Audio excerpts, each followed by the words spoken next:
Good morning and welcome to Southwest Tennessee Community College's Student Town Hall. Today is Tuesday, August 18th. You will hear from several of our campus leaders. We will start with Dr. Tracy Hall, who is president of Southwest Tennessee Community College. Then you'll hear from VP Jacqueline Faulkner, who is vice president of student affairs. Next will be Vice President Dr. Kendricks Hooker of Academic Affairs. Then Vice President Mike Neal from Finance and Administration. We're hopeful that today we can answer many of your questions as you prepare to come back on campus in just a few weeks. I will now turn this over to Dr. Tracy Hall, President of Southwest Tennessee Community College. Good afternoon, students. Welcome to the second Student Town Hall, where we will update you on steps we continue to take to ensure your safety if you plan to take face-to-face classes this fall. We will also address questions you may have about online classes and student support services. The main takeaway from today is this: we have worked really hard to reimagine Southwest by making sure that the business of the college continues, even during a pandemic. And we hope that you feel the same way as well, that life must continue. Yes, we have to be safe. And yes, we have to wear our mask and social distance and wash our hands. But yes, we have to continue to live and make the most and the best of our new normal. We are so excited and so happy that you have decided to continue your education and not allow COVID-19 to deter you from your goals. We look forward to seeing you either face-to-face or virtually next week, and want you to know that we are still here for you. So without further ado, I know that you came here to get a lot of information and to have your questions answered, and that is what we intend to do today. And so I am going to move off screen, and it is my pleasure to present to you Vice President of Student Affairs, Jacqueline Faulkner. Good afternoon, Saluki Scholars. So excited that you have joined us today. Wanted to take this opportunity to just apprise you of some important information that can help you with completing registration, completing admissions, completing your registration, and that information that can assist you once school starts to ensuring that you have all of the tools that you need in order to be successful as a student. So I'm going to go through some brief updates about admissions, some important items, things about financial aid, academic advising, tell you about the way in which you can retrieve your student ID if you are a new student, and some information about wraparound support. Next slide, please.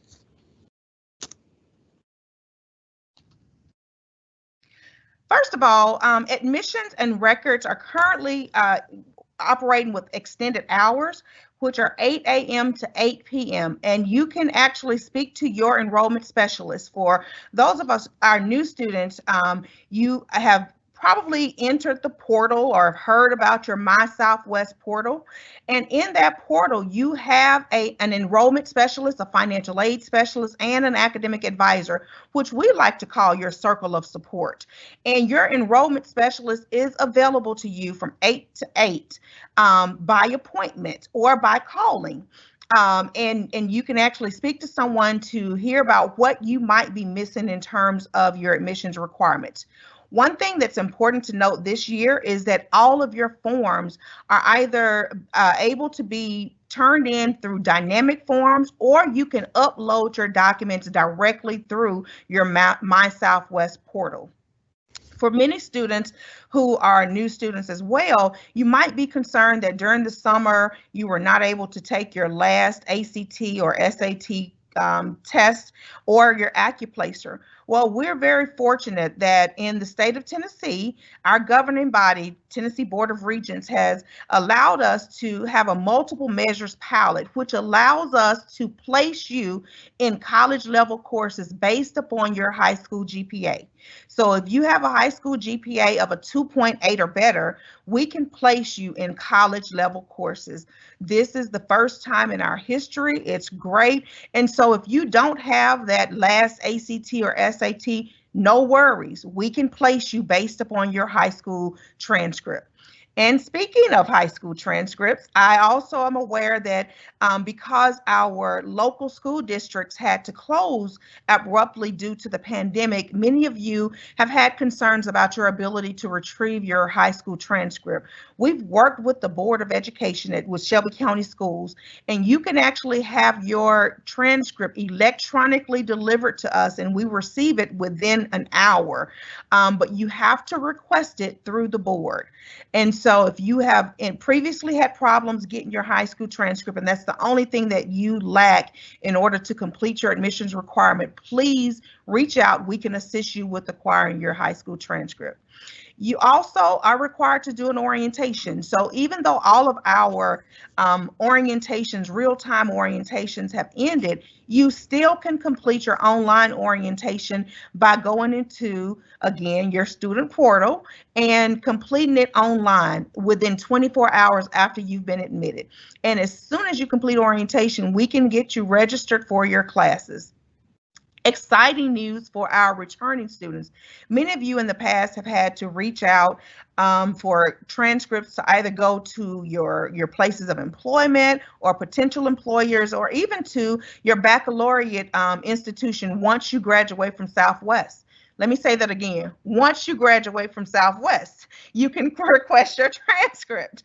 And so we have made it available for you to do this electronically. And again, we can deliver that to your institution of choice or your place of employment within a matter of minutes after you request it online. And the last information for admissions and records was most important, and you just heard Dr. Hall say this, but it bears repeating. Registration is now open. It is go time in Southwest Tennessee Community College. So if you have not completed registration, please go out and register. Classes begin on August 24th for our full fall courses and our Flex 1 courses. Next slide, please.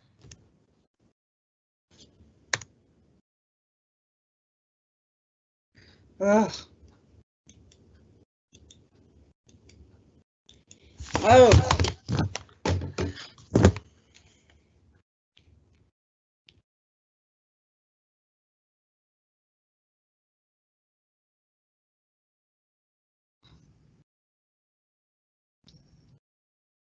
Okay. Students, give us 1 second as we work through a couple of technical difficulties, because this is great information for you.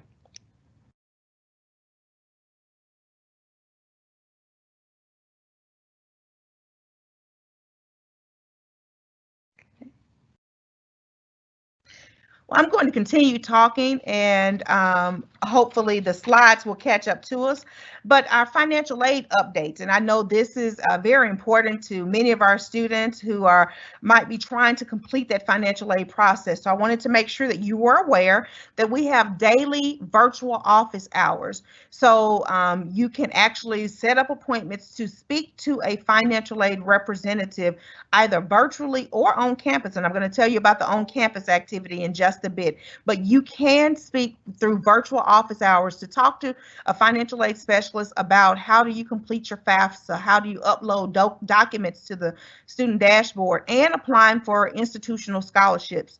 Some of you might have also have been placed on satisfactory academic progress, or as we like to call it, SAP, and you're required to do a SAP appeal. If you are required to do a SAP appeal, it is now fully electronic. So you can actually acquire the appeal form through your dashboard and submit all of your required documentation. Our SAP committee is meeting on a regular basis, on a weekly basis. So a decision should be made within days. But what's important is that if you are chosen for SAP or have to do a SAP appeal, that you do that quickly. Again, all forms have been moved to dynamic forms, and you're able to upload it through the portal. And I stated in the last town hall, and I will say this again, we know we often talk about scanning documents. We will receive your document the best way that you can give it to us. So if you need to take a picture and send a photo image of your document, we will accept that. What's most important is that you upload it so that it can satisfy any requirements that are remaining. And verification process is essential. I can't underscore this enough. If you are randomly chosen for verification, and it is by a random selection by the Department of Education, but if you are randomly selected, we cannot move forward in your financial aid process until we receive the required documents. So if you are chosen, please submit those documents ASAP. And some wonderful news, if you are an adult student or independent by financial aid terms, meaning you're either the age of 24, you're married, you have a child, or you are a veteran, then you are considered independent. And if you are a state of Tennessee resident and have been for at least 1 year, you're eligible for the Tennessee Reconnect Scholarship, which will pay for your tuition and fees. So if you are still looking for means in which to pay for your education, Tennessee Reconnect is available to you, and you can apply today at tnreconnect.gov. Next slide, please. Academic advising. We require all of our students to be advised so that we can ensure that you're on track to graduation. So we have set a number of means in which you can be advised this year. You can either do it remotely through Skype, Zoom, or Microsoft Teams. We have daily, Monday through Thursday, from 8 a.m. to 1 p.m. Telephone advising, where it would not require a prior appointment. You can call the day of, and the numbers are on your screen, 333-4594 or 333-5122, and ask to be logged into advising. And an advisor will call you back when it's your turn, and you can actually be advised on spot. You can also be advised via email. And for most of our returning students, it's important to note that you probably have already been cleared. Check your email, and you will likely find your courses and the advising clearance that you can go on and register. For new students, we can do the same, but we must have an approval of the course selection by you via email to your academic advisor. And lastly, I've put how you can schedule any of these appointments, and it's through our Navigate EAB screen. Next slide, please.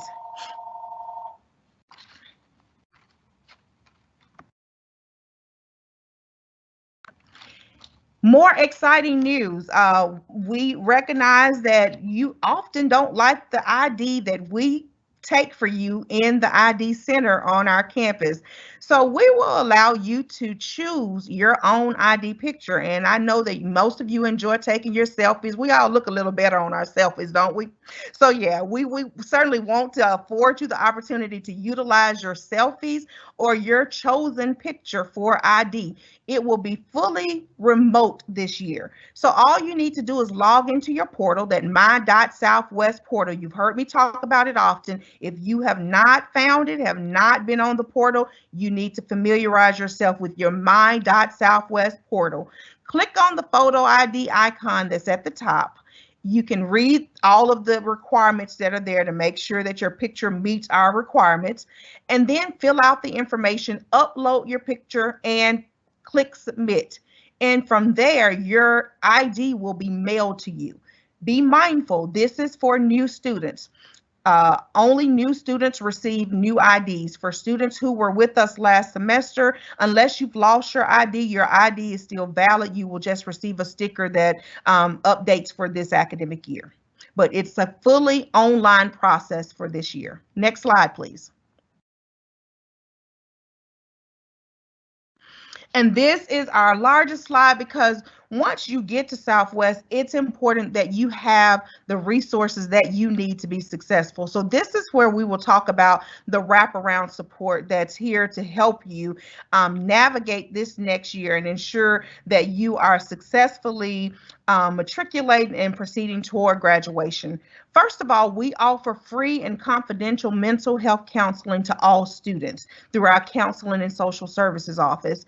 We also have funding available. We recognize that many of you might have experienced some tough situations in the last several months through this pandemic. We have emergency grants that are available for students through application, which is also through our Counseling and Social Services Office.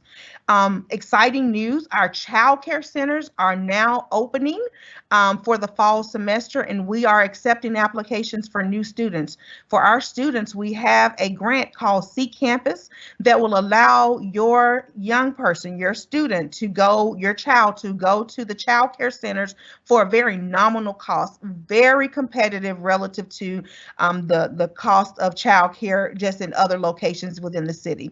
So if you are coming to Southwest and you have a child, certainly reach out to our child care center about availability for support through the child care centers. We also have the SMARTS mentoring program, which is an excellent opportunity for you to be paired with a professional or peer mentor who will come alongside you throughout your first year to ensure that all of your questions are answered and just to help guide you through that process. SMARTS mentoring, again, is available and it can be requested through your portal or through EAB, your Navigate app. We also have one-on-one tutoring that's through our Academic Support Center. If you are experiencing any difficulty once you start your classes and need some assistance, we have one-on-one tutoring that's available through the ASC. And we also have supplemental instruction, and these are individuals who are in the classes with you. They are embedded in many of your courses. And after the professor has done their lecture, this is a student leader who will then actually do some additional sessions to ensure that you understood, to answer any lingering questions. So this is just an additional layer of support on top of what the professor is doing, the office hours that the professor has, but there are also supplemental instruction leaders that can help you understand the content a little better. And if you are that student who really doesn't start writing your paper until about midnight, that's when your oil gets to going and you're ready to crank out that next paper, but our Academic Support Center is closed, we have smart thinking tutors who are available 24 hours a day, 7 days a week, and you can assess them through your PAWS portal as well. We also have academic progress reporting that happens on the 3rd and 6th weeks of the term. This is so important to kind of help you monitor where you are in each individual course. And our professors are excellent about letting us know where you stand and letting you know where you stand so that you can adjust course if you are not headed in a direction that you will receive the grade that you desire to receive in that particular course. And then for many of our students who might just be a bit concerned about what that major is and what they should major in and if they're in the right field, it's so important that you start day one knowledgeable of the major so that you are in courses that lead to that degree. We have career advising and assessments that are available to all students, but we want to certainly ensure that our undecided majors are aware of this service that's available to you. Next slide, please.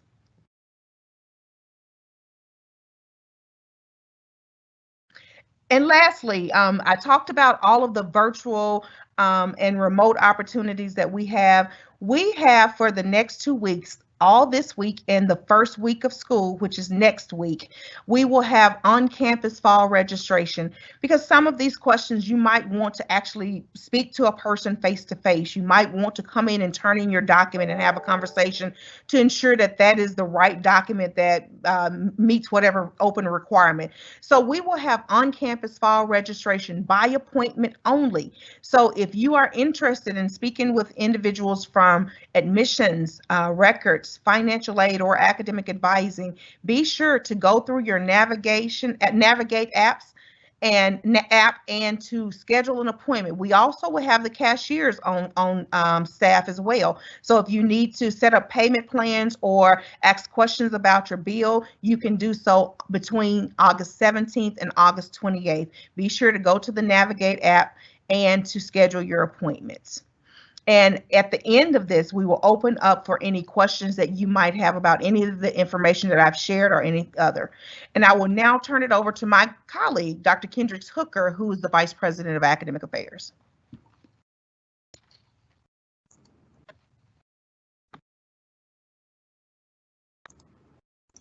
All right, good afternoon, students, and thank you, VP Faulkner.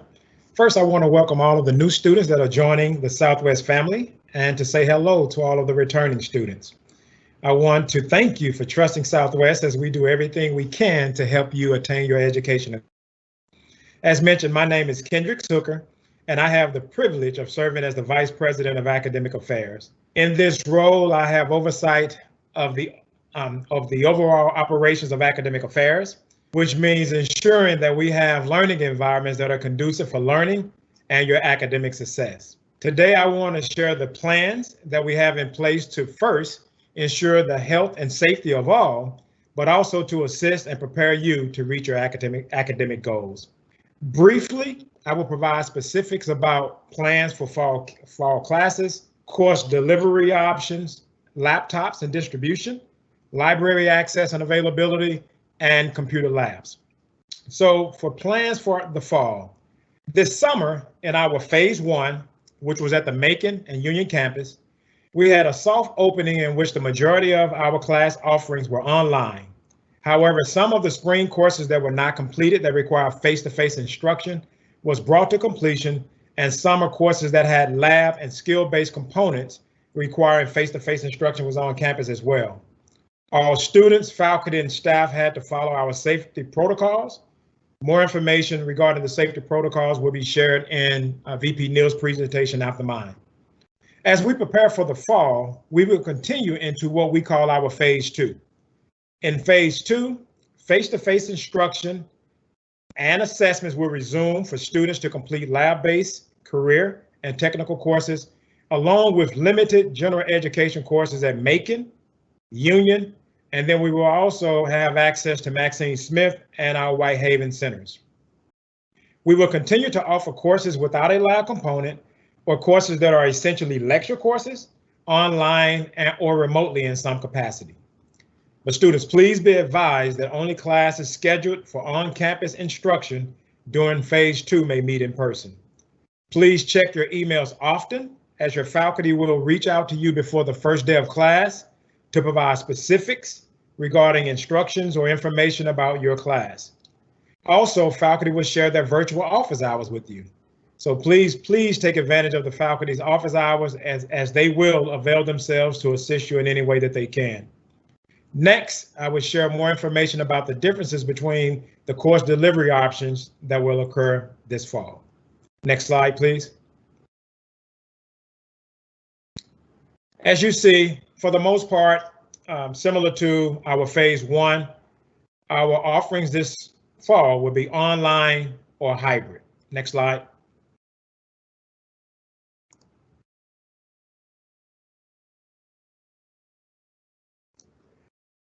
During phase 2, the course delivery options, as I noted, will be online or hybrid. And students, what you will find is that we have what is called an online anytime. Online anytime means that classes are delivered completely online. You will be able to complete coursework within a flexible time frame with due dates for specific assignments and exams. When you attempt to register for these courses, you will see the format is designated by an L in the section identifier. We also have what is called online live.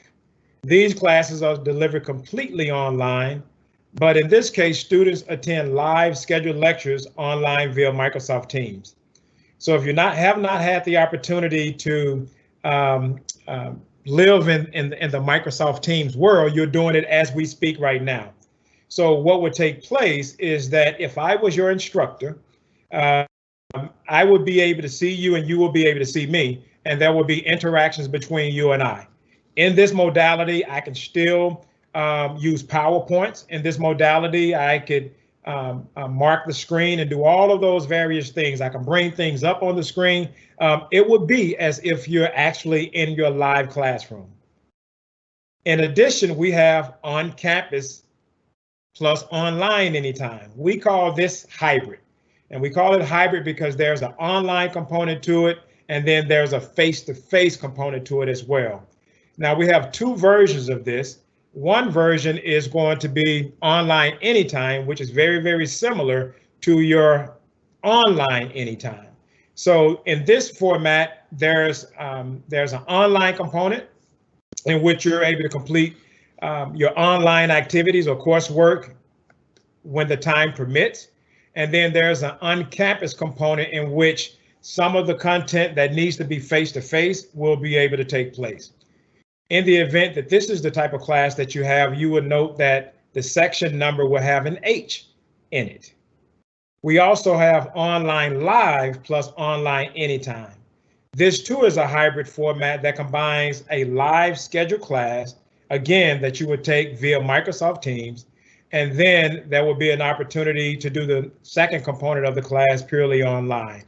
In this modality, you will see that the class schedule, there's a time, scheduled time in which students are supposed to meet with their instructor.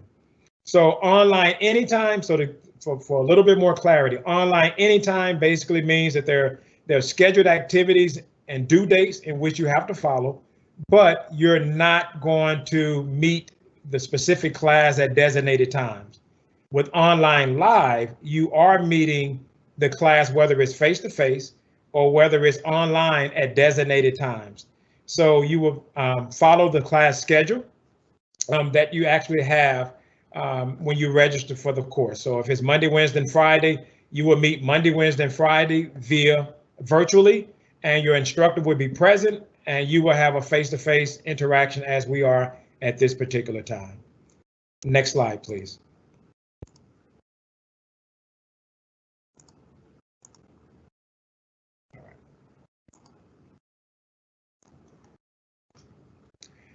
All right, laptops.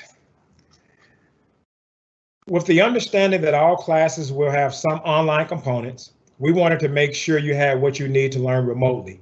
Therefore, we have purchased 3,500 laptops for you. As of yesterday, students have applied for 610 laptops. On your .southwest.tn.edu portal, you will see a laptop application button. Please, please, please apply today. All applicants will receive an email on their Southwest email account once they are approved or denied.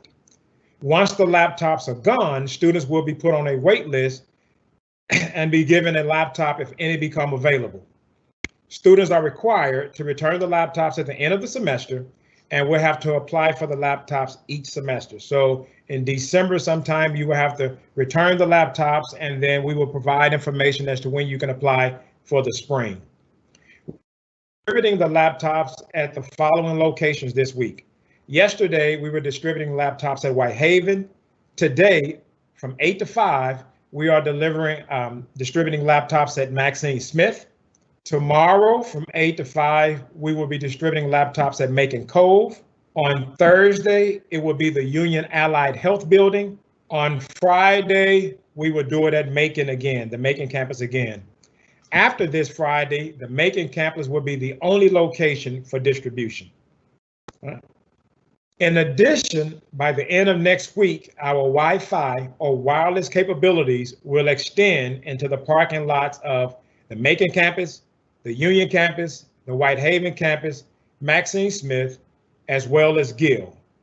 So again, by the end of next week, our Wi-Fi or wireless capabilities will extend into the parking lots of Macon, Union, Whitehaven, Maxine Smith, and the Gill Center. Next slide, please. As it pertains to the library, while the physical locations will be closed, professional librarians will continue to support students remotely. The librarians can be reached for support via the library website, southwest.tn.edu/library. That support includes a YouTube channel, live library webinars, and Ask a Librarian, which includes real-time reference chat support, telephone contacts, and librarians embedded in Paul's courses, email, and Facebook. Digital resources are also available to students, which include a vast array of digital databases, including 3D anatomy models, books, and videos. And also, students, you're going to be interested in this. Students also get a free Grammarly account to assist with grammar and spelling. So please take advantage of the digital resources that we have available to you. For book checkouts, there are curbside checkouts for books.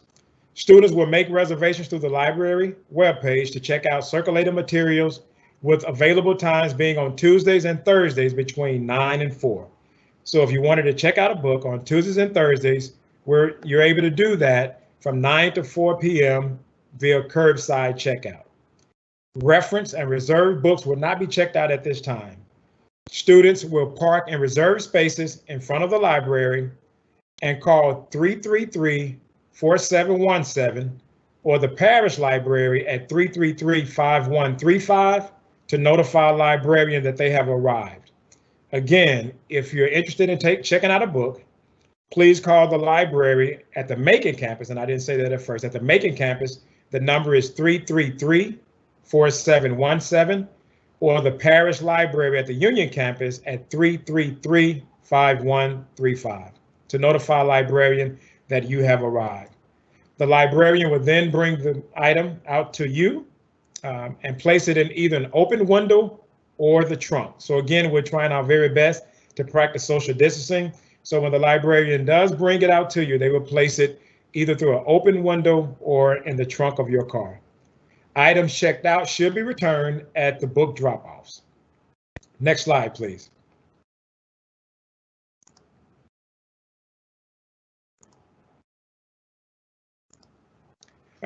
For students needing access to computers, Southwest is making labs available at the Macon campus. Tentatively, and we'll share more information, but tentatively, this will be in the Whitehead building, room 1. At the Union campus, it would be the parish library on the first floor. Maxine Smith, it would be room 103. And at Whitehaven, it will be room 108. We're sorting out a few details here, so we will share the specifics regarding the computer labs before classes begin next week. Currently or tentatively, the labs will be available for 1-hour session appointments, Monday through Friday from 8 to 4:30. So you will be similar to what is taking place in student affairs. You will be able to schedule appointments, typically 1 hour, Monday through Friday from 8 to 4:30. Details on how to make an appointment is forthcoming. Students, thanks for listening to me, and I truly hope you share my excitement as we help you reach your education and professional goals. Hopefully, I have addressed most of your questions. In the event I haven't, or if you need more clarity or information, we will have time at the end of the presentation to address any additional questions that you might have. Now, I will pass the virtual mic to Vice President Neal, Financial and Administrative Services. Thank you. Thank you, Dr. Tucker. And students, I know I am the last person between you and the Q&A, so I'm going to be very efficient and get through this in an orderly fashion. I'm going to touch on a few areas today: campus safety, campus access, how to get a parking pass, book ordering, cafeteria services, and I'll reiterate some of the things that Dr. Hooker said with respect to laptops. So let me begin with campus safety. As Dr. Hooker said, we did phase 1 of this starting back on July 8th and had a very successful launch with phase 1 and implemented a number of actions and items that we did to ensure campus safety. So it starts with a pre-screen questionnaire. When you are coming to campus, there is a link, and all this is going to be provided to you, so you don't have to take down this information. We're going to send this out to you. We have, and we will send it out again too as well. There's a questionnaire that you complete online, a pre-screen questionnaire. If you pass that pre-screen questionnaire, then come to campus. When you come to campus, ensure that you have a face mask on, and when you get here, your temperature will be checked when you arrive. Once you're on campus and you pass the temperature check, there will be personal protective equipment, or PPE, distributed through all the facilities. So at some time, if you want to go get another face mask, if you have a reusable face mask, you want to change it out, you can. If you want to get some gloves and put those on and set a laptop or a PC and work on it, you can do that as well. So they'll be distributed through all the locations that we'll have open when we come back for the fall. Hand sanitizers are going to be deployed, and we're deploying touchless hand sanitizers now. So you can actually go up to a hand sanitizer, put your hand under it, and get the dispensing onto your hand. You don't have to touch it at all. Social distancing will be enforced, and we're going to do that through signs that we're placing throughout the entire campus. There'll be floor signs, there'll be decals, so it'll be very visible in terms of social distancing and where we want people to stand. There's plexiglass that's been placed. Jackie talked earlier about what they're doing in student affairs in terms of your ability to come on campus. So when you come on campus, you'll see as an example, there's a separator between you and the person you'll be meeting with in Jackie's organization. That's what I mean by plexiglass. That's there for safety. Then finally, there's something called stanchions. If you've ever been to a basketball game, you'll see those little dividers and separators. Well, those things are called stanchions, and those are being deployed in some of our locations to kind of help with spacing. In terms of campus access, we're going to have 4 locations open this semester: Macon Cove, Union, Maxine Smith, and Whitehaven. At those locations, we'll have only certain buildings that will be open and accessible, only buildings where we're having classes, or as Dr. Hooker mentioned, you may need access to a computer lab. So it'll be very focused areas that are open, and signage will be plentiful, so you can know exactly where to go. When you come to campus, only come to campus if you have a scheduled class or you're coming for a scheduled activity. And I'll talk about some of those activities later in terms of what those things may be. But one of them, as an example, would be a book pickup. Or as Dr. Hooker mentioned earlier, if you wanted to do a library book and check out a library book, you can schedule that all online. So if it's a scheduled activity, come on campus. If you have a class, come on campus. Otherwise, we want you to engage from an online perspective. And then finally, what to do when you actually come on campus. Take the pre-screen health process, exam I mentioned earlier, wear your face mask, have your temperature checked, and then abide by the protocols once you're on campus. Keep your mask on, keep social distancing, and abide by the protocols we have as an institution. Parking passes, as Jackie mentioned, all of our IDs are online, while all of our parking passes are going to be online as well. We're going to send you a link where you can go and fill out the information online. Please ensure that the address that we have is correct so we get the parking passes to you, because once you complete all the information, if you need to get a new parking pass or renew a parking pass, you can complete that. You'll have an address there, make sure it's correct, and we'll send the address to you. Now, the good thing about parking passes, we're sharing this information with you now. You don't need one until the 31st of July. So next week, when you come on campus, if you don't have a current parking pass, if your parking decal is outdated, that's okay. It doesn't go into effect until the 31st of July. They'll allow you to actually order online and then get the parking passes sent to you. With respect to books, you can order those online. You'll see the address listed there. And again, we'll send this to you so you can easily accessible. All of the books will be available to you online, and you have 2 ways that you can actually retrieve them. The first way would be to have them shipped to your home. If you have them shipped to your home, it's going to cost you $6.99. Or I'm sorry, it's $7.50 for standard delivery to have the books shipped to your home, and so you can have them shipped to your home if you like. The other option is if you want to have the books picked up at one of our 2 locations, either Macon or Union, you can make a reservation and do that, and that way you don't have to pay for shipping. So you can come on campus, schedule something via the app that you'll be invited to as you go to and reserve online. Make a reservation between August 10th, so effective now, through August 28th, and come and pick up for either Macon Cove or Union campus. And when you go online and sign up, you'll see available time slots to make a reservation to come on campus. If you come on campus, follow the protocols that I mentioned earlier, and then there's a phone number for each location if you want to schedule the pickup or ask questions about the pickup for the books. The 2 numbers that are listed there. Again, we'll send this out to you. You don't have to rush and write it all down. Next slide, please. So the next area we have is cafeteria services. We understand that now some of you are going to be on campus from time to time, and you may want to have something to eat. So in the fall, we're going to offer a limited schedule between 11 a.m. and 1 p.m. So about a 2-hour window, Monday through Friday, starting on September 8th. You'll be able to get what we call grab and go. So we won't have your, the homemade meals, not right now, but we'll have some light grab and go type food if you're just hungry and want a snack that you can order. Now you won't be able to walk in and order, but you can order it online, and we'll offer curbside pickup. So we have an app that we'll send you to you with a link. You can order online, make your reservation for a time.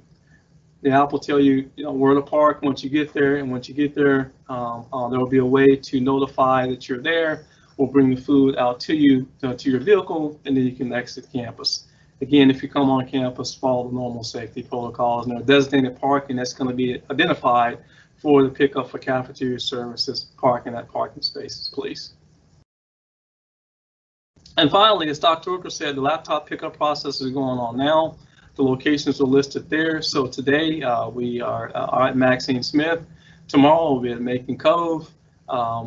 And then Thursday, we're back at Union, and then Friday back here at Macon Cove. So there are a couple more opportunities to reserve laptops if you want to pick up those laptops, and we certainly encourage you to do that, follow all safety protocols. And again, I am the last person to talk, and we're going to open it up to you for a little Q&A. Thank you so much for your time.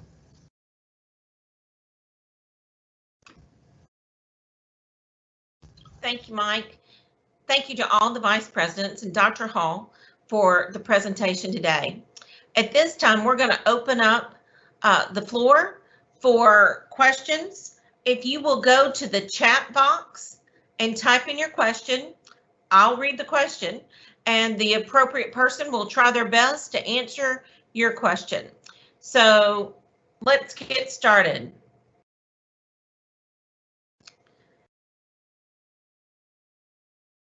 If you ask a question now, you can be first in line. We'll while we're waiting for a couple of questions, let's ask Dr. Hooker. Dr. Hooker, the laptops that are available, will those laptops, will we be able to use them for most all of our classes? Yes, and my response to that is absolutely. Microsoft Teams, which is what we're using right now to have this presentation of this town hall. As I indicated, some of the courses will be live, and this is how we will conduct or facilitate the class live. In addition to Microsoft Teams, some of the instructors may use Zoom as well.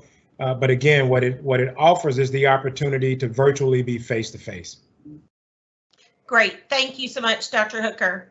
We have a question from one of our students.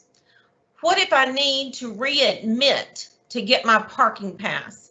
I'm thinking, Vice President Faulkner, that is probably for you. It is.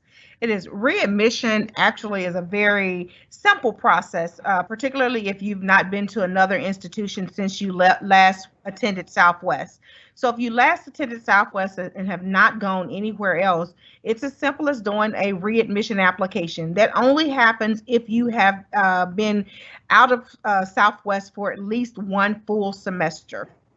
And if you have attended another institution, it's very likely that the only other document that we will need from you is an updated transcript. So if you attended another institution or are now returning to Southwest, you will need to request that transcript. But aside from those two documents, your readmit should be addressed within 24 hours upon completion of all of those requirements, and you can still move forward with the parking pass process and student IDs. Thank you, VP Faulkner. I think we have another question for you. Sure. The question is, can the certificate of eligibility be downloaded to a dynamic form for a veteran?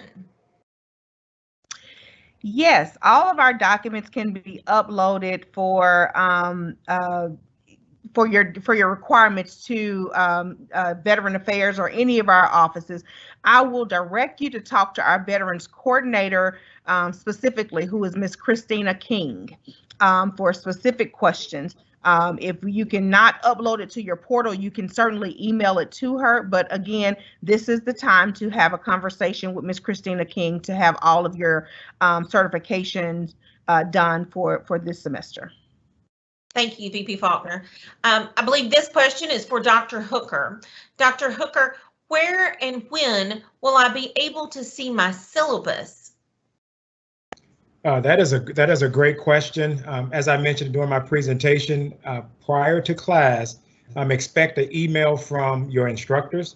The faculty will reach out to you a few days before class, not only giving you specifics about the course, but they will also share the syllabus in advance, and I'll make sure we discuss that on tomorrow when I have a meeting with all of my faculty. But at this time, I'm pretty certain that they'll reach out to you prior to class with those specifics, including the syllabus. And also I mentioned that they will share their virtual office hours. I think that's going to be important as well. So you will receive that soon. Thank you, Dr. Hooker. We're back to Vice President Faulkner, and VP Faulkner, this one I guess is actually for you and I both, but I'll certainly let you take it. Florence Ballard asked, she said she needs a book scholarship. How does she go about getting that? Yes, absolutely. We offer book scholarships through our foundation office, VP Graham's area, and applications are open as we speak. I also will mention, I talked earlier about emergency grants.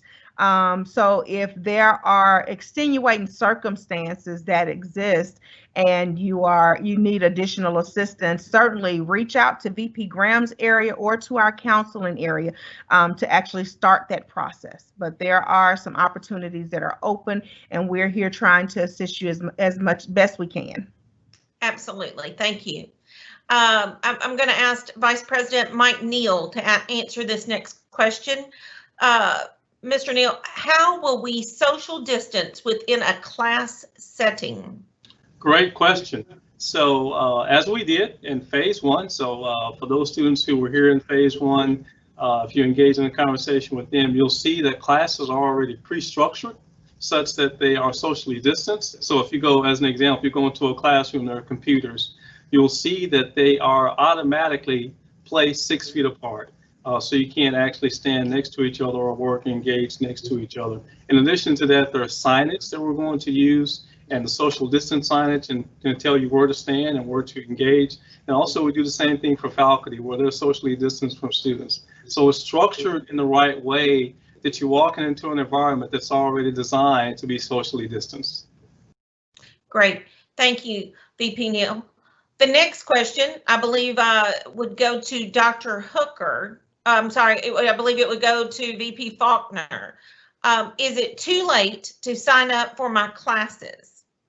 Absolutely not. Again, we have an on-campus registration that's happening right now, and you can go to the Navigate app in order to download or schedule an appointment to speak with either an advisor or someone in admissions or financial aid. We also have that, remember that 8 to 1 o'clock Monday through Thursday, where you can actually call in to the office to speak to an advisor on the day of. So it's absolutely not too late. We encourage you to do so today. We would love to have you here on Monday as a new fall student. Great, thank you, Vice President Faulkner. Thank you. We're going to go to Dr. Hooker for our next question. Where do I find out what books I need to obtain for my classes? A great question. Again, via that email that you're going to get from faculty, and again, I'll make sure that faculty get that email to you as soon as possible. But any specifics regarding, what you need for the course, what your books and all of those things will be shared via that email. And once you get that email, please take advantage of just having a conversation with the faculty about anything that you might need, books, other supplemental materials. Just be inquisitive and inquire and just figure out what you need in addition to just textbooks. Thank you. Thank you, Dr. Hooker. And we're back to VP Faulkner. Florence Ballard is asking us, who does she need to contact about the book scholarship? So what is that first step, VP Faulkner? To fill out an application with our foundation. And so that would be through institutional advancement. And you can actually go to that website through institutional advancement and see a link to book scholarships and apply. Absolutely. Thank you. Thank you. This one, I believe, is also for you. Sure. How do I know I have been accepted for financial aid? You should receive an award letter. The very first thing is to monitor your My.Southwest portal, because that's exactly where you will find any missing documents, whether you need to complete a SAP appeal, whether you were chosen for verification, or you just have outstanding documents. That would be listed in your portal in your checklist. If you don't see anything listed and you do not have an award letter, then absolutely reach out to the financial aid office. That's exactly where you should know if there are outstanding documents. We have an automatic process where once all documents are completed, within 24 hours, your award is already sent to you. So if you have not received anything, it's likely that you might have something outstanding. Great. And I think this next question is also for you. I'm on a roll. You're busy today, yes. Absolutely. Do we have to come to campus, to the school, to update our address, or can I call the office and do it over the phone? You can actually contact our records office to do it over the phone. So no, you do not have to come to campus. No, you will have to submit some information, because with a change of address, because your address is linked to your in-state or out-of-state residency, and that also links to how much your tuition and fees are, we have to have a signed document with some verification. But you can do all of that remotely.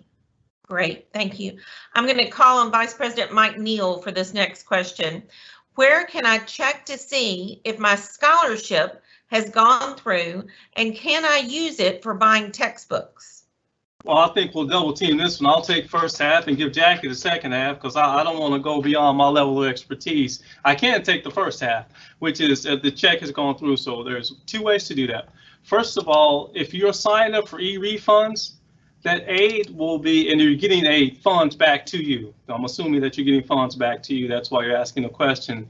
Then that would show up in your own checking account through a VE refund from the college. The other way would be, if you're not set up for e-refunds, let me encourage you to set up for e-refunds. That's the best and fastest way to get your money.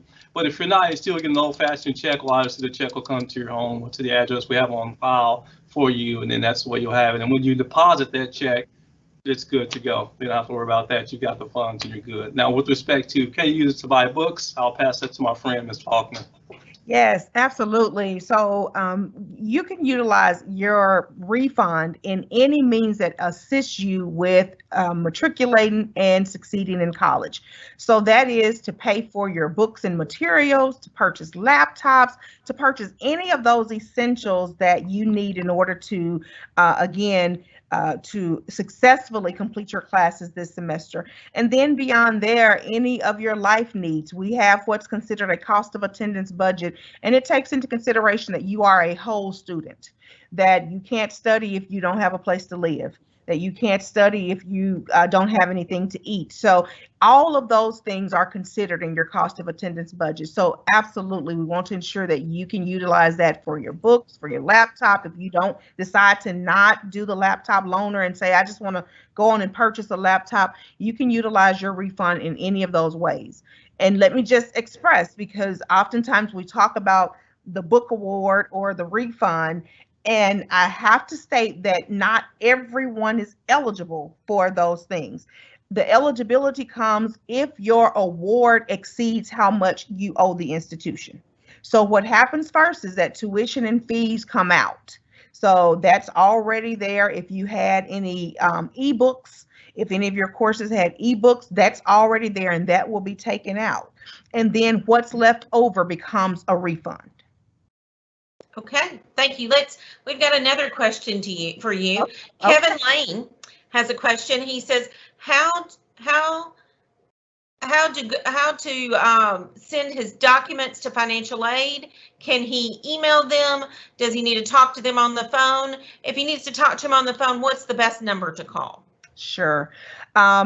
And so I'm going to have to look up that exact phone number for financial aid, but I will say your financial aid specialist name is in your portal, so you can always reach out specifically to that person. And each of our specialists, we have 16 that are available to serve all of our students, has their own special phone number that they can actually utilize and retrieve calls at home and return any calls or answer real time. So to answer the first part of the question, can you upload your documents? You absolutely can. You can email them, but the preference is that you upload them through the portal because they immediately hit the system and will go on and mark that off as completed. If you email them, it takes that financial aid specialist time to check the email and then scan it and do so. It's more immediate if you do it directly from your My Southwest portal, but either or will work. Great. Kevin, we will get that number to you. So I'm going to leave this question up and we'll type in the phone number that you will need. So hang on, Kevin, we'll get that number to you. Our next question, I believe, is for Dr. Hooker. Dr. Hooker, is it possible to change my hybrid class to an online only option? Yes, if that class is available, then absolutely. Typically what you're going to see is that if we have, depending on the type of course, if it's a career and technical course lab-based, then there's probably not a purely or only online component to it. But a large percentage of our classes may have either or. So it really just depends on the course. But if that course is available, you surely can. Great. And if we have another question about books, and I know that if I understood correctly, the professor should be reaching out to the students regarding what books they need. Is that correct? Right. Well, so there was a question earlier about the syllabus. Typically, when you get the syllabus, all of the course materials that you're going to need for that course is going to be on that syllabus. So you should receive that soon. You certainly should receive it, hopefully before the first day of school. But also when you register for the course, and I'll confirm this, but in many instances, when you register for the course, typically it may tell you what books are associated with that class. I'll confirm and I'll follow up with this particular question. Okay, great. Our next question is about advising, which I believe goes back to Vice President Faulkner. It does, yes. Hey there. Okay, we have a person who says they're having trouble with their class scheduling. They were told to sign up for a class that they don't think they need. They're a bit confused. Okay. And who should they talk to about that? How should they handle that? Yes. So again, a couple of options. You can either email directly your professional academic advisor that assigned the courses, or if you want to talk to someone real time, you can call again from Monday through Thursday, 8 a.m. to 1 p.m. And I do have that number handy, 333-4594 or 333-5122. And you can just state that you have questions, you've been advised, but you want to ensure that you are in the right course, and you can speak to an advisor real time. Thank you so much. Absolutely. Our next question, I'm PP Faulkner, I'm going to leave you here. I think it may fall under you. It may fall under several people. Okay. But Ms. Walker is wondering, she wants to know when we're going back to on-campus classes, or are we going to stay on online classes? So she's asking about when we would come back on campus. I'm assuming full-time is what she's asking. Okay, and that actually is a Dr. Hooker question, but I will state again, he went through the various models that we have this semester, where some are limited on campus and those that can be taught in an online format will be. And certainly what you've heard throughout this presentation talks about safety and health. And so we will continue to assess those situations and the situation of the current pandemic to ensure that we are returning in the best possible means, and one that is conducive to the safety of our students and our campus community. And Dr. Hooker, if you want to add anything. Yeah, I would echo that. I know there's some urgency to get back on campus. I'm really excited about getting on campus for the first time. But as I mentioned in my presentation, the health and safety of all is what's most important. So the protocols that we've put in place, specifically having an online or a hybrid modality, in which really 90%, close to 90% of our classes are in that, are the course delivery options now, is because we care about your health and safety. We still believe, and we truly believe, that we're going to present the same product. So as I mentioned, with some of the live online courses that we have, even though you're not face-to-face, there's not the touch component to it, but we plan to give you that virtual touch from afar, to make sure that the virtual interaction is just as good as the face-to-face interaction. So we're going to go above and beyond. Our faculty has done an amazing job of getting prepared for this opportunity. Unlike the spring, in which we were doing a lot of shifting and faculty had to quickly shift to the online world, they've had several months to build their courses. All faculty have received additional training to be prepared for this opportunity to facilitate learning in this modality. So we're very excited, and we hope that the only difference you'll notice is there's no commute to campus in many instances now. Great, thank you. I think our next question is for Vice President Mike Neal from Finance and Administration. The question is, if we are not going to be on campus for classes, do we still need a parking pass?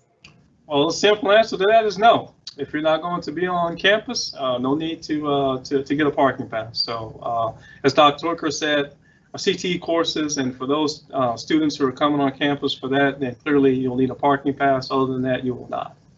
Great. And I think this one falls under you also, as it is an IT question, Mr. Neal. Who do I need to contact to reset my school email password? Well, we have an ITS department, and I'll have to get the actual person, and we'll have to circle back with that in terms of the actual contact person, but certainly our IT department. But we can be more specific than that and give you the person to contact. Great. So if this is your question, I'm going to leave this question here, and we will go back and put a person's name and phone number for you to contact. So hang on, we'll get you the exact person you need to talk to. Our next question, I believe, will be going, it's a pause question, but since it is about a new student, I'm going to ask Vice President Faulkner. VP Faulkner, this person says, I'm a new student. I tried to log into pause and complete the pre-orientation, but I'm having trouble. What does this person need to do? Wonderful. Great question. And it actually pivots from the last question. What we will have you do is to contact the IT help desk.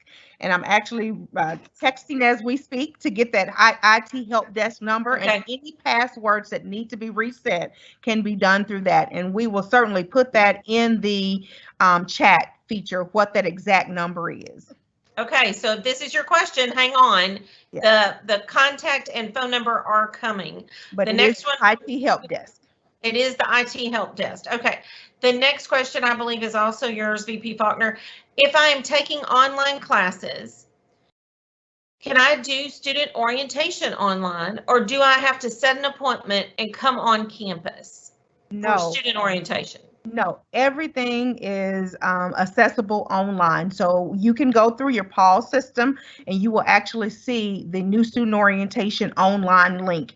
You can complete it. It is a series of modules that talk about the resources that are here, that it talks about some of the just compliance information that you must have as a new student. And then it will ask some short questions to ensure that you mastered the content. Once you have completed that orientation, it really takes about an hour, depending on how quickly you move through it. But once you have completed that, it will actually allow you to then schedule your appointment to be advised.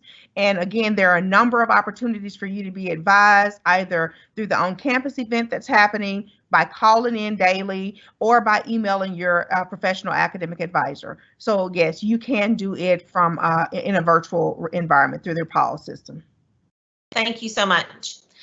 This next question, I believe, will go to VP Hooker and possibly Vice President Neal may also want to chime in. The question is, do we need to download anything on that new laptop, or is it ready to go? When we get it, is it going to have everything we need? Do we have to put Word on it? What do we need to do? I would defer to VP Neal. I'm not certain, but I would truly imagine that, considering that one of the modalities that we're going to use, instructional modalities, Microsoft Teams and Zoom, that will be available to the students. Am I correct, VP Neal? Yes. So the laptops will be ready when the students get them. Should have the software on that the students will need. Only thing you will need to download daily is when you go in and fill out your health assessment to come on campus. Great, thank you. Here's a question again. I think this time it is for VP Neal again. I'm a new student and I submitted my parking decal, but I forgot to put my whole address. What should this person do? Oh yeah, well we have an online link for any changes that you want to make to your parking. And we're going to send it out along with the whole announcement with respect to parking renewal. Go to that link, change your information right there, and you're good to go. It's all automatic, all online. So they should be expecting an email with the information about parking. Absolutely. That's a very clear. I want to clarify that point. When I presented earlier and talked about we're going to offer everything 100% online this week, you haven't received that yet. That's going to come out to all of our students hopefully by the end of the day, if not tomorrow, and everything will be right there online for you via email. You can access it. Awesome. Thank you so much. All right. I believe this is for Vice President Faulkner. If we have transitioned to Navigate, do we still use pause? Yes. Navigate is an app where we will communicate with you throughout your life cycle, from the time that you are admitted to college to the time that you actually graduate. And it's just more user friendly, that will allow you to schedule your appointments right there in the app. We know that you like to communicate on your telephones more than you like for us to email you. So Pause is very much the system that's your learning management system. So on a day-to-day basis, when you're working with your faculty, you will go to the Pause system. EAB Navigate just allows us to do those friendly reminders. We all need them. I have a checklist every day. So we have to do those friendly reminders that says to you, hey, you need to schedule this appointment. Advising is open. Click right here to schedule an appointment to meet with a records clerk. Click right here to go and do your application for graduation. Let me say that again, to go and do your application for graduation. Do you notice how I keep talking about graduation? Because we know that that's the end goal. So yes, the app is just a friendly opportunity for us to do the reminders and to ensure that you're on track throughout your entire matriculation. But Pause is where you actually learn. That's your learning management system. Great. Thank you, VP Faulkner. I believe this question. Can I add one thing there? Because Dr. Hooker has actually talked about looking forward to receiving that email from your professor prior to the start of school. I have to stress, when we are in traditional lecture base on campus, you all receive an email from me typically that talks about attendance. You will receive that same email and the importance of that, but attendance looks a little different. And so what I need for you to understand is that the ability to assess your system and to communicate with your faculty member is important day one. On the second week, we will speak to faculty about which students have been in class, have not been in class, and it's called an attendance report. That attendance report continues even though we're in an online format. And if you are not engaging, it can impact your financial aid, because financial aid only pays for the courses that you are attending and engaging in. So day one of being watchful with VP Hooker, Dr. Hooker's team and the faculty, ensuring that you're logging in, turning in assignments, whatever is required within those first 2 weeks, because faculty will then report who has been attending. And so please be sure that day one you're ready. That's why we're here today, to ensure that we're giving you the tools to be day one ready. Great, thank you. The next question I believe is yours also, VP Faulkner. and it says that they are missing a 2018 student spouse tax form. Mhm. They didn't file taxes in 2018 because they were in high school. And so will this hold them back from starting classes on Monday, or will they be okay? There is a non-filer status that you can actually send in, and it has to be a signed document where you're stating in 2018, I did not work, my spouse didn't work, we weren't married, whatever that situation is, but you have to actually sign it. And I will give you, I've actually put in the chat already, but the best financial aid number is 333-5960. Again, 333-5960. And whatever that situation is, if they're asking for a document that you cannot produce in your portal, that's where you will call and say, I cannot produce that. And so there is a means in which you can meet that requirement without the actual tax returns. A couple of years ago, attempting to assist students, the Department of Education started what we call prior year. And so, even though we're doing financial aid for this year, they're asking for your financial information from 2 years ago. For many of my new students, there's no such thing because you were in high school trying to complete high school. And so that's just where you will tell us that this is a verification that does not apply because I don't have tax information, and we will assist you with the letter that needs to be signed in order to show such. Great, thank you. The next question I'll just answer, and it says, are y'all able to see my question? Because I asked one, but I can't see it. We can see questions. Some of them I haven't gotten to yet. We have 78 questions. So if we haven't gotten to your question yet, hang on. I will tell you, if somehow we don't answer your question in this town hall, my office will find the answer and the communications department will post that to our website. So even if your question doesn't get answered on the town hall, it will get answered. It will get answered and posted to the website. All right, our next question would be, I believe this would go to Dr. Hooker and possibly VP Neal. How will we social distance in a lab class setting? Thank you for that question. And as VP Neal has already indicated, most of the class have already been structured or outfitted in a way that allows social distancing. In addition to that, your instructors are going to put parameters in place to make sure that takes place as well.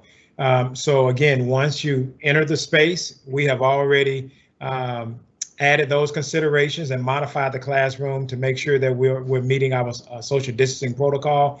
And then also, I'm certain your instructors are going to ensure that we're adhering to the policies that we have in place. Great, thank you. VP Neal, anything you want to add? I'll just reiterate what Dr. Hooker said. I think it's important for students to understand that structure and design can help a great deal. And so we've done a lot of that planning on the front end. So you'll see traffic flow. We have it flowing in a certain way where we allow you and funnel you to in terms of going into a particular location that's structured a certain way. And that carries all the way to the classroom and also to the labs. So that structure and design is something that we've executed on in phase 1 and we'll do again in phase 2, such that when you walk into the environment, you will walk into it where it's automatically socially distanced. And as long as you continue to follow the protocols that are there, staying at the particular workstation that you're at, adhere to the signs, then you'll be socially distanced automatically. There won't be anything else that you would have to do other than that. Last thing I'd like to say while I'm up is I've asked Mr. Boyd to join us because there were several technical IT questions that we needed a little more depth of expertise on. So we'll get him in next time we have one up for IT. Okay, great. Our next 3 questions, I believe, are all for Vice President Faulkner. VP Faulkner, the first question is, who can I send my important documents to? Which, go ahead, I'm sorry. Okay, so it just depends on what the documents are satisfying. So if it's an admissions document, certainly to our admissions office. And again, that you can upload those documents through your My.Southwest portal. If it's for financial aid, it needs to be directed to financial aid. If you have questions about those documents, I will direct you to my executive assistant, who can be that hub, and she will direct you to the right place. Her name is Miss Gloria Riley, and she can be reached at 333-5968. Again, 333-5968. Great. The next one, have scholarship awards for the fall semester already been given out, already been completed? Are there still some available? Yes, there are a number of scholarships that have been awarded. Some, the deadlines have passed. For Tennessee Promise, I'll use as an example, it has several milestones that had to be met in order to maintain eligibility. If at some point you've dropped off eligibility, then that does not exist anymore. For Tennessee Reconnect, those scholarships, the deadlines are November 1st. However, to ensure that your classes are taken care of, you want to apply as soon as possible. Several of our institutional scholarships that are available through my office have priority deadlines of August 1, but certainly still we still accept them, and those are last dollar scholarships as well. And then we have scholarships through our foundation office, through VP Graham's area, and those also have priority deadlines, but we continue to assist students as the funds are available.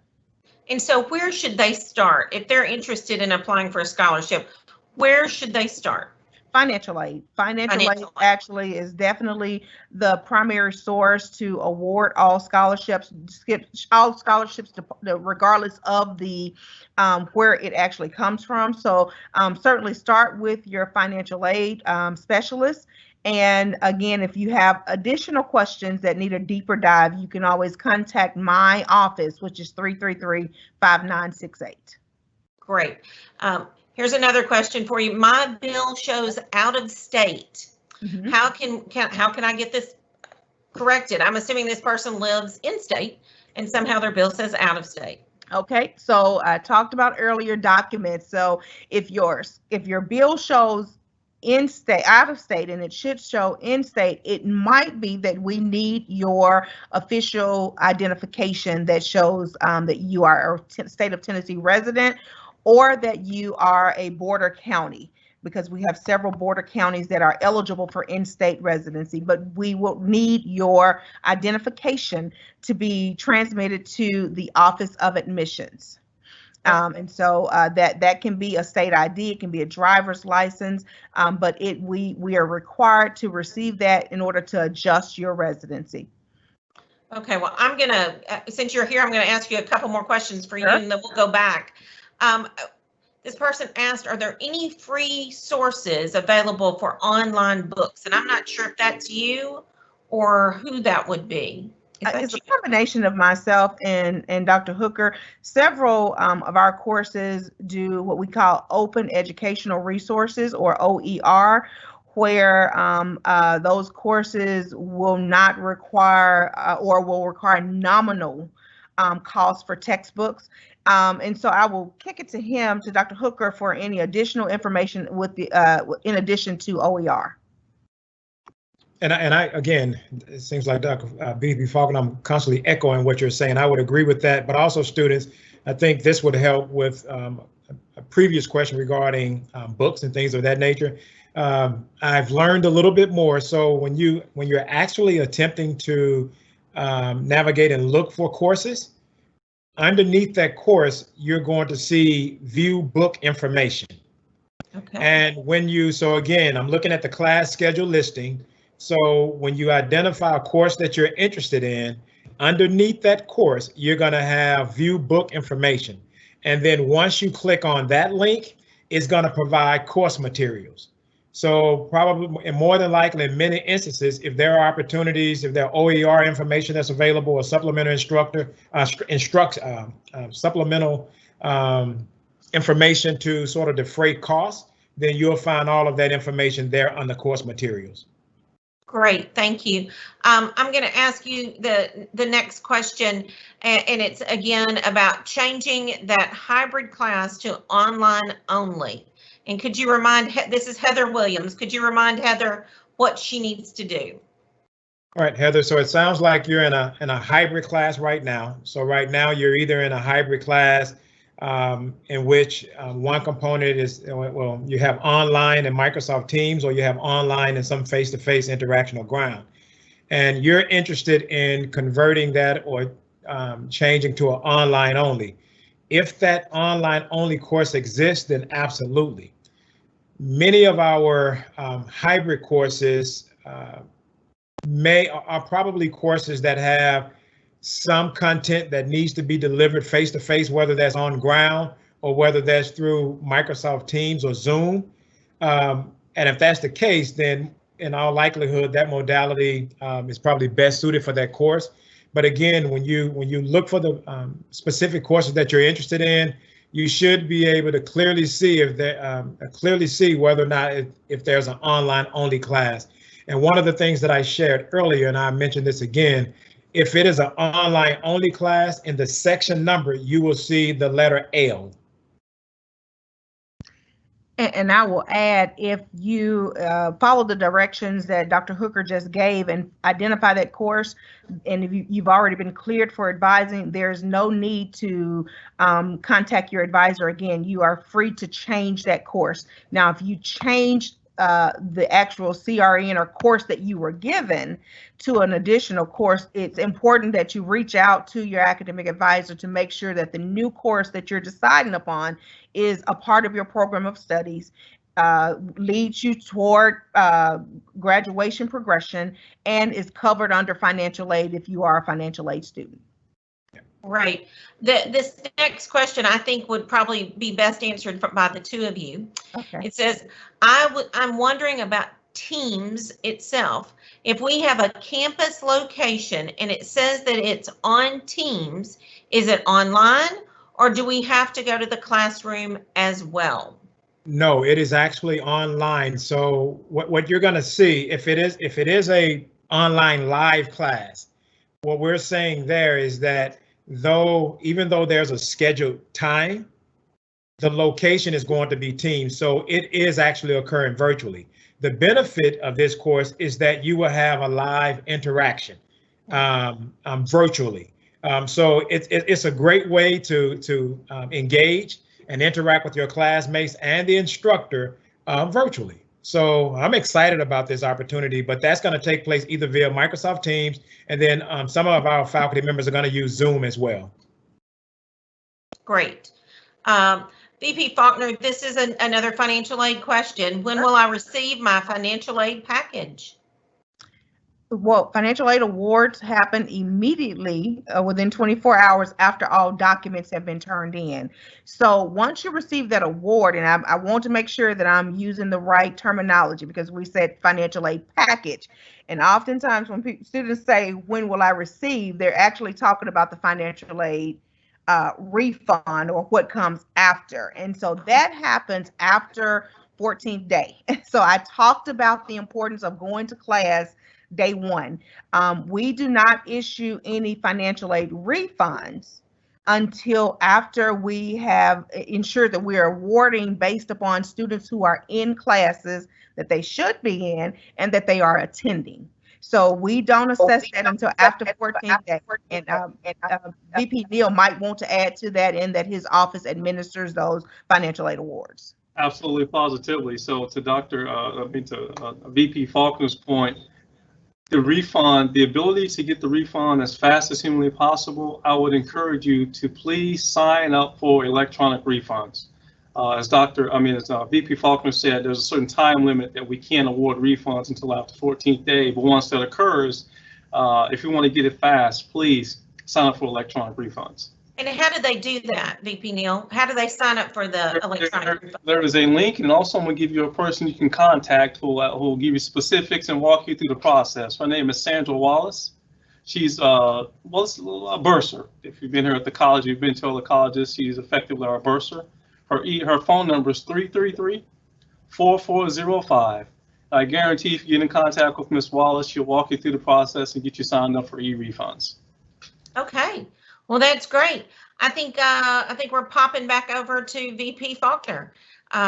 You're in the hot seat today. How do How do I know if I've been accepted for financial aid, as in the Tennessee Promise? What should they receive? You should actually receive, well, first of all, you can receive a Tennessee Promise Award letter from financial aid with us, but you also will know your eligibility based upon e-grants.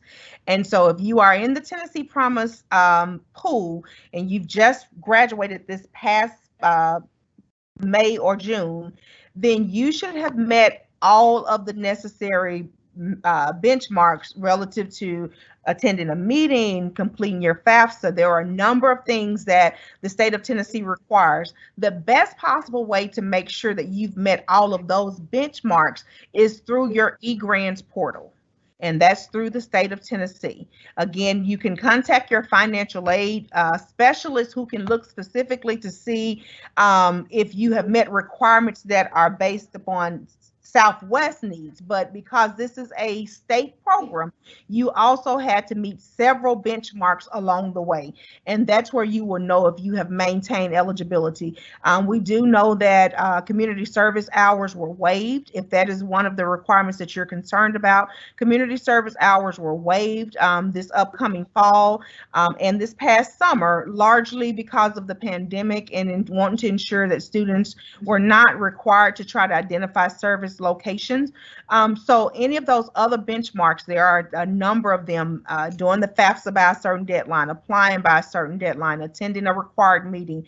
But you must have met all of those requirements in order to still be in the Tennessee Promise pipeline. Okay, if you'll stay on, we've got a couple of questions that keep popping up, and I know we've answered them, but in case we have students who are just now tuning in, Okay. how can I change my address as a student?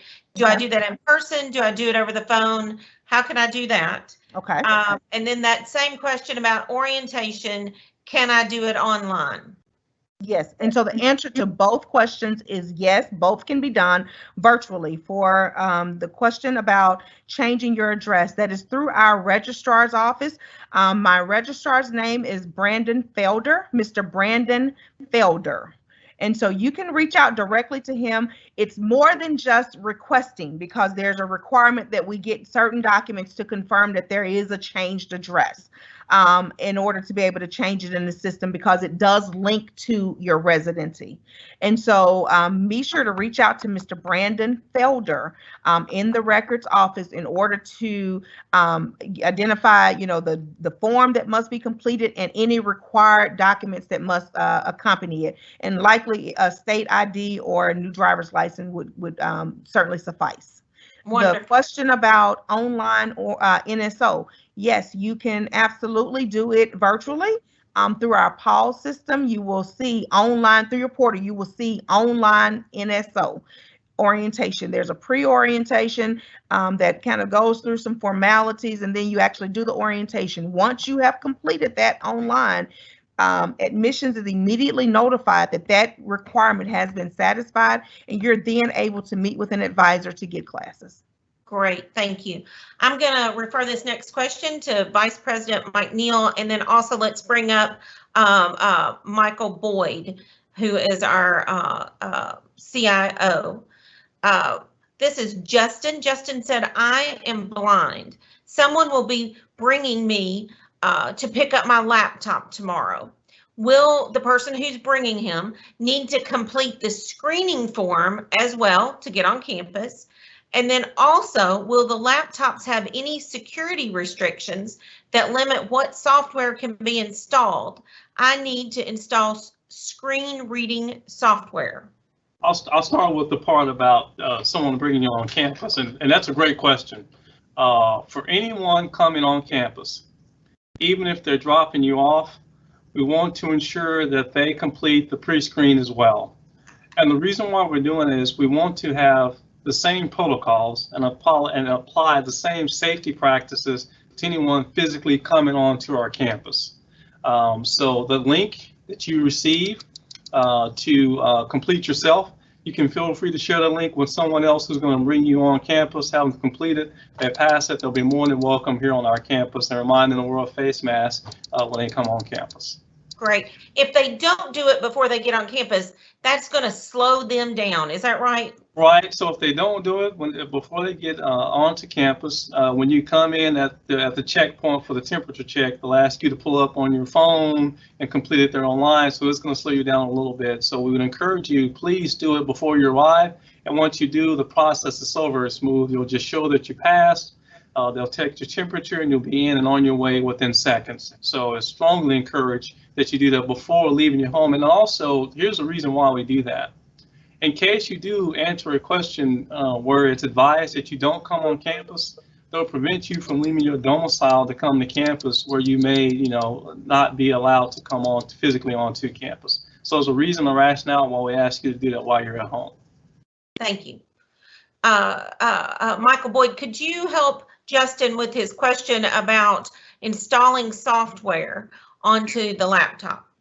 So certain software we will allow, certain software we won't. The screen reading software we will allow. So I will get Justin's name prior to him coming to campus. We'll contact him so that we can make special arrangements for him, but we will allow the screen reading software to be installed. Great. So should Justin try to connect with you? Who should Justin try to connect with? We've got when he filled out the application, he put his telephone number. We'll reach out to him today and talk him through it and see what time he's going to be here and make sure that he has everything that he needs. Great. So Justin, watch for that phone call from Southwest. And I believe VP Faulkner would like to say something to Justin also. I will certainly add that you can also work with our Center for Access Director, Ms. Courtney Gibson. I encourage any of our students to reach out to our Center for Access if you might have had an IEP in high school or actually need some accommodations while you're in college, and to ensure that all of your needs are met and that we're leveling the playing field for all of our students. Please reach out to our Center for Access. Ms. Courtney Gibson will certainly work with you. Great, thank you. I hope that's helpful, Justin. And VP Faulkner, I think this next question is for you and perhaps VP Mike Neal. It's again about those book scholarships being issued from refunds in the form of a check. Will that happen? Apparently last year, this person received a check to purchase books and more. This is Elaine Swain is asking this. So I believe that will go to Vice President Neal and Vice President Faulkner. Mine is the easy part. I'll let Jackie, talk to the eligibility. Assuming a student is eligible to receive a book refund, you can get a check, but let me reiterate, I would strongly encourage you to sign up for e-refunds. Contact Sandra Wallace and set up an e-refund. You'll get it faster, it's much more secure. So I would encourage you to do that. But if you can't, then yes, our same processes that we have in place in terms of providing refunds back to students, either electronically or through check, yes, we'll follow that exact same process this year. Our business processes have not changed. We offer our classes online, but as Jackie talked about what they're doing in her area in terms of student affairs, the same thing for us on the business process that we have at the college. So book refunds, paying of bills, yada, yada, yada. None of that has changed. Okay, great. And you actually answered my part of the question as well. I spoke to earlier and will reiterate those additional awards or refunds only happen when the amount of the award exceeds what the tuition and fees are. And yes, book awards typically happen before the regular refunds happen. I talked about refunds happening after 14th day, and actually book awards start within the first week of school. So you should receive, and again, to VP Neal's point, if you have signed up for e-refunds, you should start to see your book awards within the first 2 weeks to ensure, because the purpose is to ensure that you have the tools, the finances to purchase your books.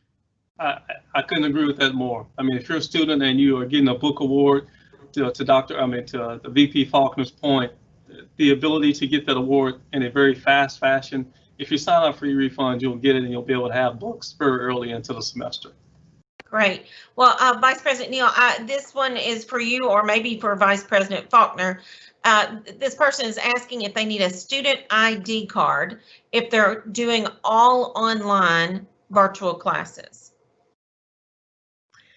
Well, that's to me, and we just request that students will get your identification. A part of our policies require if you're on campus that if you are asked for an ID, that you should be able to provide one. So I encourage you just to get one. Again, it's a remote process. You can upload your picture, and it will be mailed to the address that you provide. So I encourage you to get one. We will have limited reasons. Dr. Hooker talked previously about the checkout process that will happen in the library. We've talked about the laptop loan. We've done campaigns where we're on campus and seeing students in a face-to-face format. So you will never know why you might have to come to campus during the course of a semester. So I just strongly encourage you to go on and get it since it's available to you. Okay, that's great.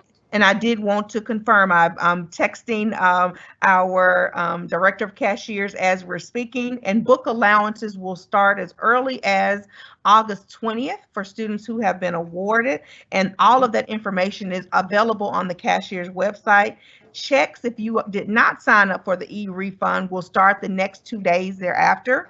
And for refunds, we talked about being in class by 14th day. They will start on September 14th. Great, thank you. Our next student, when's my favorite student so far. They just wanted to let us know that we are all doing an amazing work to make sure that the students are prepared for the fall.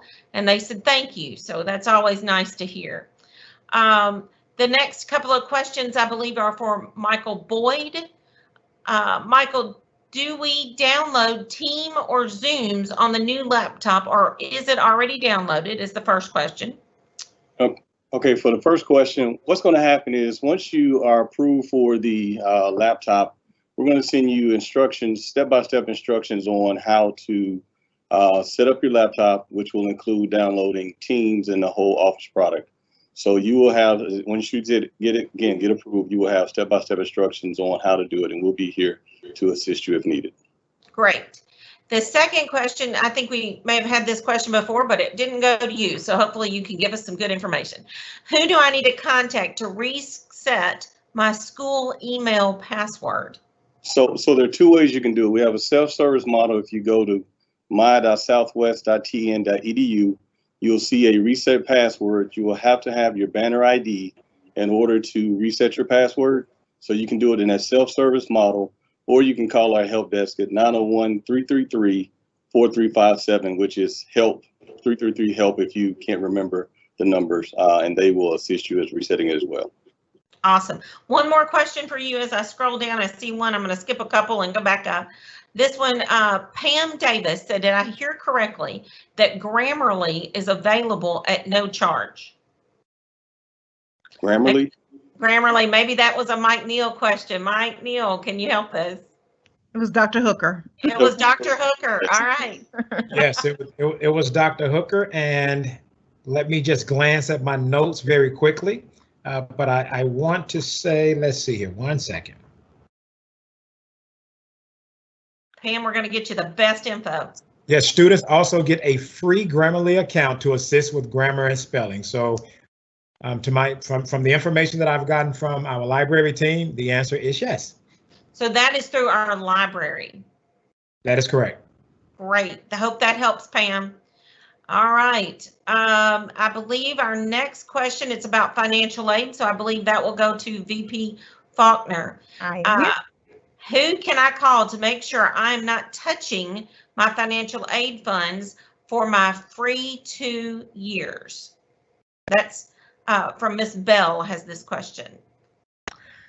Okay, so if I'm following the question correctly, I don't know that that's an option. The free 2 years through Tennessee Reconnect are last dollar. So the Tennessee Promise and Tennessee Reconnect are considered last dollar. And what a last dollar scholarship means is that they have to take into account if you're eligible for any federal work study or any additional funding. And if so, that is applied first. Okay. So if you are eligible for financial aid, that is applied first before Tennessee Reconnect can kick in. It's not an either or. But Okay. if you are not if financial aid is not available or it does not pay for your entire tuition and fees, then of course Reconnect kicks in for the additional. Okay, and if she has further questions, she just needs to reach out to the financial aid folks. Financial aid 333-5960. Okay, great, thank you. I believe this next question it is again for Mike Neal. It's about those parking decals, Mike Neal. We're having trouble. We've submitted some errors. Tell us once again what they should do. I know that's a question that's come up. And then we have a second question about the student ID card. And I think VP Faulkner answered that last time, but I'm going to throw it to you this time. Do they need a student ID if they're going to be doing virtual classes? So I'll start with the parking passes, and I'll pass it on to VP Faulkner. The parking passes, as we were sitting here having a conversation, review and approve the email that's going to go out for the electronic parking passes and how to do all that online. So you haven't received it yet. It's coming to you. It's going through marketing and communications for review and approval. It'll come into your email inbox sometime this afternoon. Everything you need to do, it's a very simple process, step by step. To renew or get a new parking pass will be right there for you in a link. So you don't have to do anything. You have to reach out. It's coming to your inbox in email. And this person made an error in their submission. So what would they do? Oh, so the ability to go in and change will be there as well. So they'll have access to their information. I live 123 Brown Street. It should be 125 Brown Street. You can go in and update the information there. Great, thank you. Okay, here's your ID question, VP Faulkner. Yes, so I will answer that. Yes, we encourage you to still retrieve a student ID. There might be times that you will have to come to campus either for the laptop loan program or for the book checkout. There are a number of reasons that you might have to come to campus. And I always love these formats because we have colleagues who are watching with us and they text us this wonderful information. You know, two heads are better than one. So I just received a text message of great information from one of our colleagues who says, you might also want to get your ID because students are eligible for discounts and access to other services in the community. Now, who doesn't want 15% off at your favorite restaurant? So certainly, please get your student ID. And it's a very easy process, 5 simple steps. It's an upload, give us your address, give us your information, we review it, and we will mail it to you. Well, and I will tell you, VP Faulkner, I was recently in a store and they had a sign that said, if you're a college student, show us your ID. Absolutely. And you get 10% off. Yes. I would hate to be the student that was standing there thinking I should have gone and gotten my ID. Absolutely. Okay, so we're moving on to our next question. VP Neal, did you have something to add? I thought, well, he popped in, popped out. I have attended Southwest. Oh, yes, I'm sorry. I was going to add a couple points to what Jackie said. In addition, when you order your books online and you want to come in and pick up your books, through that process, you need your ID. In addition to that as well, the food services I talked about, you need your ID. So to the point that VP Faulkner noted, the ID serves multiple aspects of what we're doing here at the college. It's certainly those things that you'll have to come on campus for. You have to have your ID. I believe this next question goes back to Vice President Faulkner. I have attended Southwest for at least 4 consecutive semesters. Why would I need to submit the same transcripts for my other school again? Well, you should not need to submit them again. And if you are have already submitted your transcripts and is still telling you that they are needed, I encourage you to contact our registrar. Again, that's Mr. Brandon Felder. I will put the telephone number in the chat box. But if you have already turned that in and if you've not attended another institution since last attendance, then you should not need to submit again. And I apologize if you are continually being told to do so.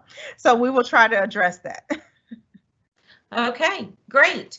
I believe this question might go to VP Faulkner and VP Hooker. are we still able to add classes? Because I have 16 credits total of the classes I have chosen. I'm not following that question exactly, but maybe y'all do.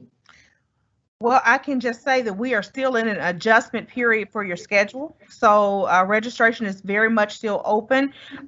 We actually can adjust within the first couple of days of after school starts, as long as you are attempting to enroll in a course that has only met one time.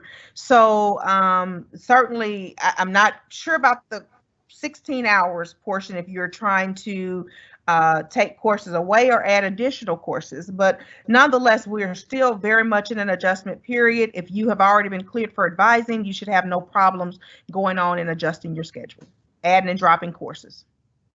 Okay, which brings us to our next question. Is there a deadline for changing my classes? Mm-hmm. Yeah, and I think that I just answered that. Yes, we want to ensure that you are able to start strongly and finish strongly, and so we will allow changes within that first week, as long as you've not are not attempting to enter a course that has met more than once. And so that first week is very much an adjustment period. I think this is also a great time to note that we have what we consider parts of term or flex courses. So even if you're not able to get all of the courses that you want on the 24th, we have some other parts of our semester that start later on in October. And we have what we like to call intersession courses, which are very rapid courses, 4 weeks, that will happen in December after the traditional fall semester ends. You know, students sometimes want to accelerate as many courses as they can complete in the course of a semester. So there are a number of opportunities to add additional courses. Now, I have to note, if you are a financial aid student, it's important that those are added within that first 2 weeks so that financial aid can pay for them. Okay. We have a question about how long a student ID and parking pass, when should they receive them in the mail? I believe that goes to Mike Neal. Mike, when should they expect to receive their student ID and their parking pass? I'll touch on parking passes, and I'll pass it to Jackie to touch on the student ID. For the parking passes, as soon as you complete the information, that information is processed, and then we get the IDs out. I would say you got to consider the mail in and of itself. Give yourself 3 to 5 business days to arrive at your home. So if you go in and complete the parking pass request today, I would say today is Tuesday, by Friday or maybe Monday, you'd have the parking pass physically available in your hand, sent to the address that we have on file. And we have asked the same for 5 to 7 business days. So if you complete the process and upload your picture, once it is reviewed and accepted, give yourself about 5 to 7 business days and you should receive your identification card. We have our teams that are on campus, because we still have to print them physically and mail them to you, but they're on campus weekly at this point, ensuring that they're getting out as expediently as possible. Great, thank you. We've got another question that I think would go to VP Faulkner and VP Neal. Again, it's about those book allowances from financial aid. When will they be distributed? Will it be a voucher for the bookstore or a deposit to our bank? And Mike Neal, I think this might be a great time for you to remind students how they can pick up their books. Yes, so the application of the process, for book eligibility, that's a Jackie Faulkner question. That's what they do in student financial aid, so that's their bailiwick. But I'll certainly speak to the application of the refund in and of itself. As VP Faulkner said, the 21st is when we anticipate any book refunds that will go out to the students will be processed out of the cashiering organization. So that's when that will be processed. To the question about how you get the refund, let me reiterate, it is much more efficient and faster for you as a student if you sign up for electronic refunds. You will get the refund, I don't want to put a time frame on it, but it'll be very quick, waiting rather than waiting for it to come via mail if we send you a check. So if you're not signed up for e-refund, many of our students are. But if you're not one of the students signing up for e-refunds, please sign up for e-refunds. And any refund that you get, a Pell refund, a book scholarship refund, whatever refund. Last year we had the CARES Act refunds. If you're signed up for refunds, then it'll all come electronically, and that's much faster. All right. And let me speak to the first part of the question about it. Will it be a check? Will it be a refund? Or will it go be a book voucher? I think it's important to note that in that over award, if you are in a course that an ebook is attached to it, your book has already actually been assessed on your account. Now, that can actually go toward your tuition fees and those book fees. We have an opt-out feature that's a process that has to happen if you choose to not purchase your books that manner, but you are still required to purchase your books. And so again, it will come in any of those forms dependent upon the book. And so if it's a course that already has an ebook attached, that will already be on your account unless you opt out.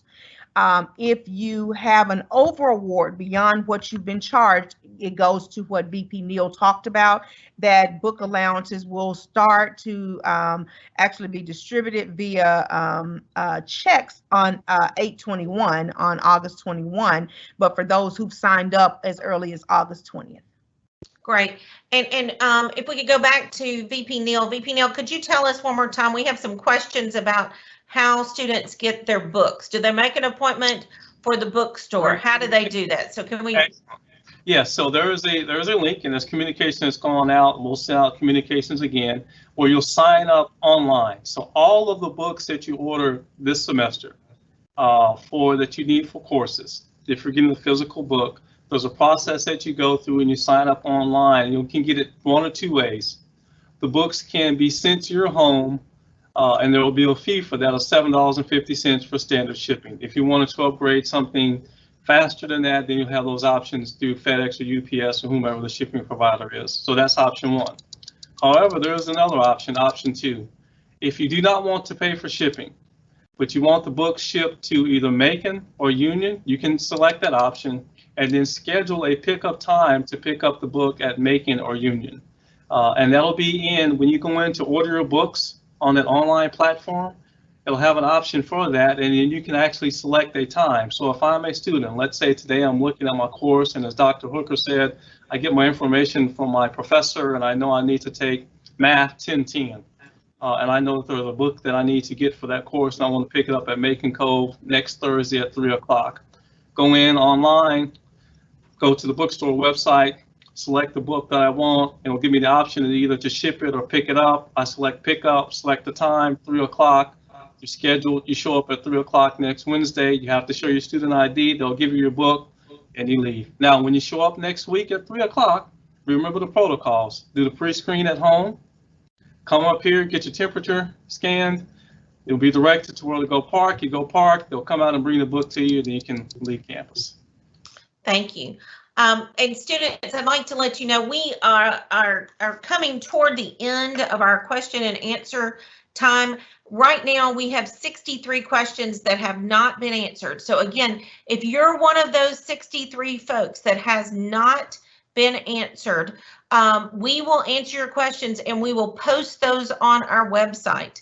So don't worry that your question is not going to be answered. I will tell you, if you'll go back and put your name on it, we will do our best to reach out to you directly via your campus email if we have that, to reach you directly. But you can go online in the next couple of days. Give us a couple of days because there's now 64 questions. We'll do our best to answer them and post those questions and answers online. At this time, I'm going to ask Dr. Tracy Hall, who is president of Southwest Tennessee Community College, to come back on and talk for a few moments.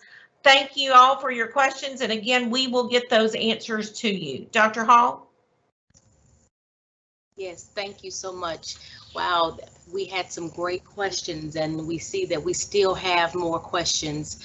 to answer for you, but it has really been a pleasure to hear and to know that you are committed to your education and that you are preparing to return to Southwest, whether virtually or face-to-face.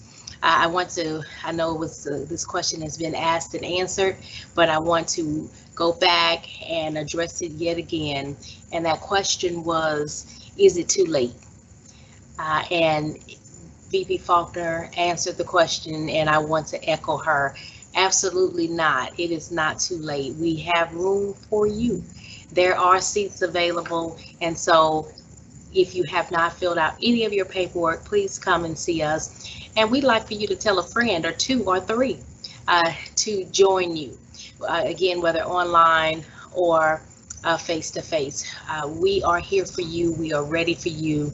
You have just heard that there are about 63 more questions, and those will be answered in the chat and on the website. You will see those answers to your questions. If you have concerns about anything that you've heard, if you still are feeling a little apprehensive about, is this the right time? First, let me tell you, yes, it is. But we have individuals on the campus that can talk to you in more detail to let you know that it is the right time. We also have numbers that you can call and you can talk to people to get more in-depth answers to your questions or your concerns. And so if that slide can be displayed that shows the answers or show the phone numbers,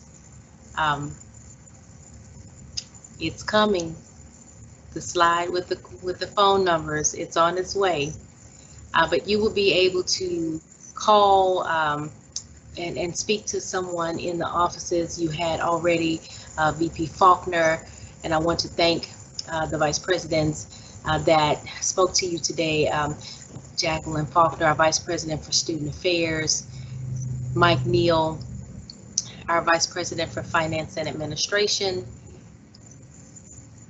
and Dr. Kendrick Hookers, Vice President for Academic Affairs. And we also had coming in as a cameo appearance, Michael Boyd, our CIO, which is our, he's over our IT. And so you have all these folks who are ready, and they represent departments full of people ready to help and to assist you. And you see those numbers on your screen now, and I invite you to call and ask the question. We know that this is a difficult time that we all experience, and none of us has been immune from being impacted by COVID, but it is also a great time to continue with your life. And most of you on here have said that that's what you're going to do, and we have a few people that are still kind of saying, what do I need to do, or is it too late? It is not too late. We are ready for you. So thank you so much for being with us today. We look forward to seeing you, whether it's virtual or it's face-to-face. We look forward to seeing you on Monday. Thank you and have a great day, and as always, be well.